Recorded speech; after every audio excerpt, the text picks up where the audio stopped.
dragi moji prijatelji, nekoliko pratilaca mojih sa YouTube-a me zamolilo da snimim oranje u strani, znači u brdu, ali sa uslovima koji su me oni postavili, to je da ne orem nizbrdo, nego da orem preko. Da vratim brazdu na uzbrdo, pošto njih mnogo je vidjelo da sam ja to uradio, ali ne znaju na koji način, kako sam uspeo, pa da im pokažem. Zato je potrebno da se ispuni par uslova, znači moramo prvo imati dobro pripremljen plug i podrazumijeva se znanje. Ravnike sam odneo kod kovača i posebno izolučio, hoću reći savio ih da bolje prijanjaju za zemlju. I još jedna stvar vrlo bitna, ovdje ne mogu da orem više od 15 cm. Ispod je kamen, a ovo je prvi ovdje deo je ljutača, pa onda ima one škriljovite zemlje, pa neke blaguše, pa ne znam ja, 5-6 vrsta zemlje, tako da je vrlo teško uštelovati da bude svugdje ista dubina, tako da ruka na dubinaru non stop mora da radi. Ali evo, prikazat ću vam sad kako to ide, pa ćemo vidjeti. Nisam ni ja siguran, pošto ne poznajem parcelu, prvi put sam u njoj, tako da, a nadam se da će moći. Ledina je par godina, ima malo korova, ali to meni ništa ne smeta, tako da krećemo.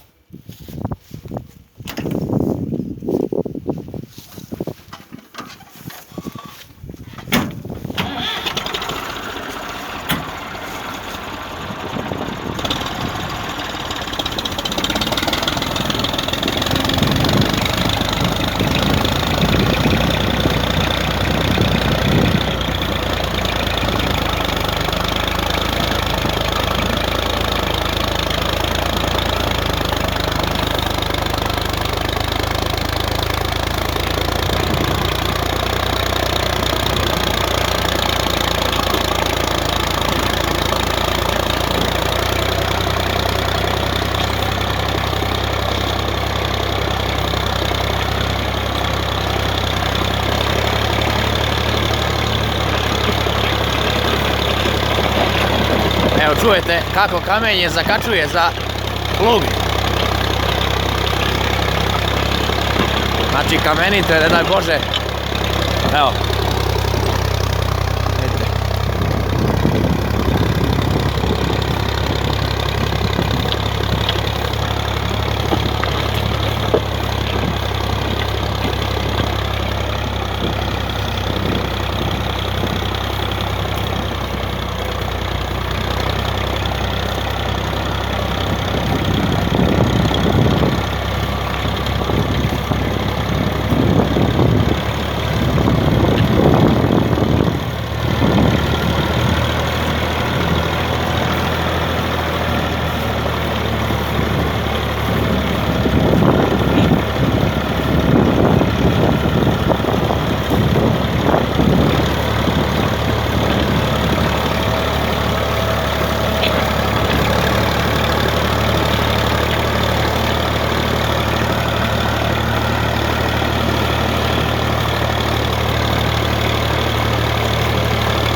To je nagib otprilike.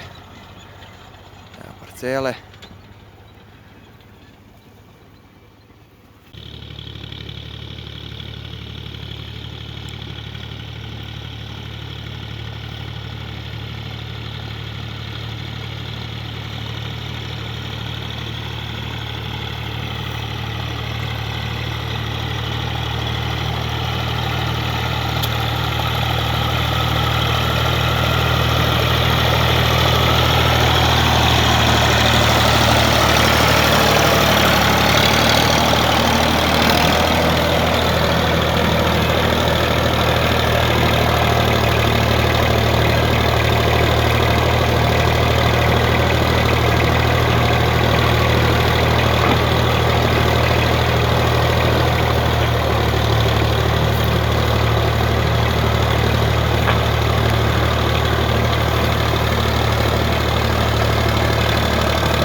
kopa.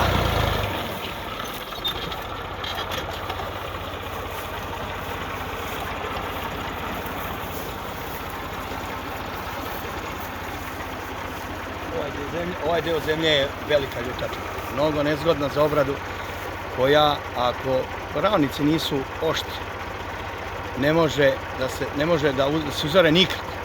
I još jednu stvar ću vam pokazati šta sam ja uradio sa ravnicom. Oni su izolučeni, savijeni su baš da idu kao da čiste, kao da je lopata. Znači ako ravnik stoji ovako, on kida, zapinje, ništa ne može uraditi. A kad je položen, onda u ovakvoj zemlji može da ore, inače nema šanse. Pogotovo ne sa Fergusonom. Za te stvari onda treba mnogo jači traktor.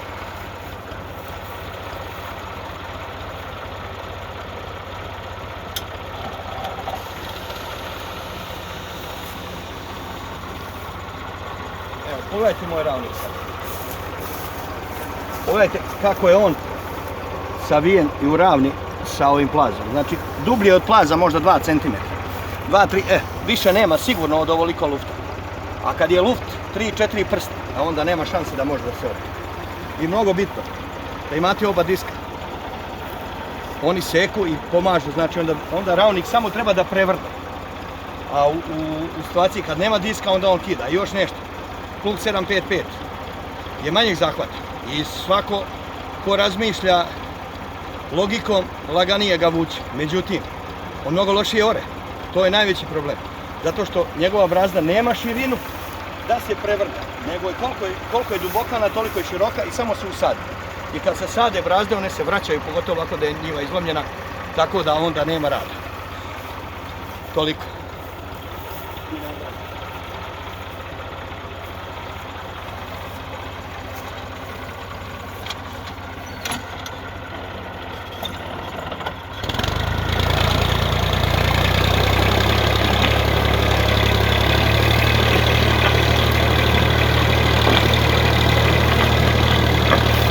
Opet se kamenje čuje.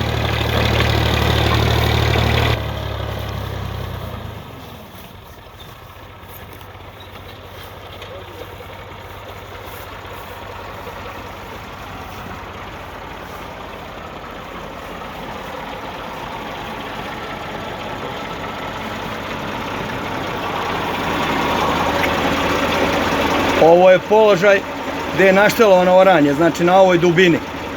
Sad, kad naiđemo na onaj ljuti deo, ja odradim, znači pomeranje tu centimetar 2, da bi imalo približno istu dubinu. Međutim, kad naiđemo na mnogo mekano, samo uradimo ovako i za malo popličimo. Ne moramo okretati glavu, kad dođemo na neku normalnu zemlju gdje smo i planirali tu dubinu, samo rukom poravnjamo i to je to. I uvek u oranju, znači naštelovati dubinu, ovaj šraf dotegnuti, a ova ručka služi samo za podizanje i spustanje pluga. Mnogi mene pitaju, kaže na koji slovo, na koji broj ovu ručku postavimo. Ne nju, znači na ovoj oremo, tu negde, znači imaju tu 2 tačke, sad ću vam ja pokazati, znači negde između te 2 tačke posle ovog drafta, znači sve zavisno od toga koliko je visina pluga i ostalo. Znači bitno je da tu štelujemo dok ne dobijemo odgovarajuću dubinu. Evo, kao što vidite, sedim na plugu.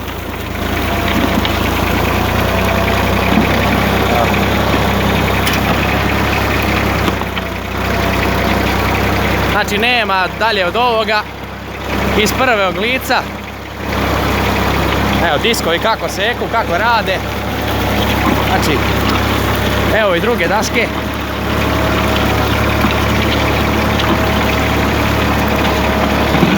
Ohoho!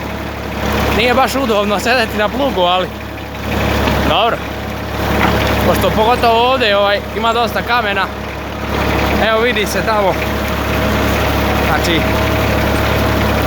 ovo što je uzorano. Evo malo kadar iza nas. Znači kao što vidite mi poprilično brzo idemo. Malo mi je nezgodno, ali noge stavim na plaz.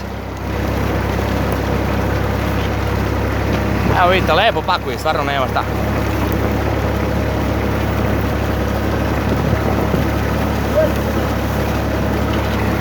Evo vidite, Sugeriše mi Marko da ja snimim ovamo.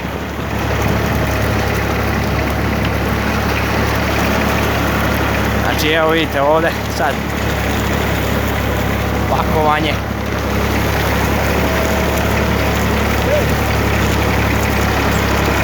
Evo vidite,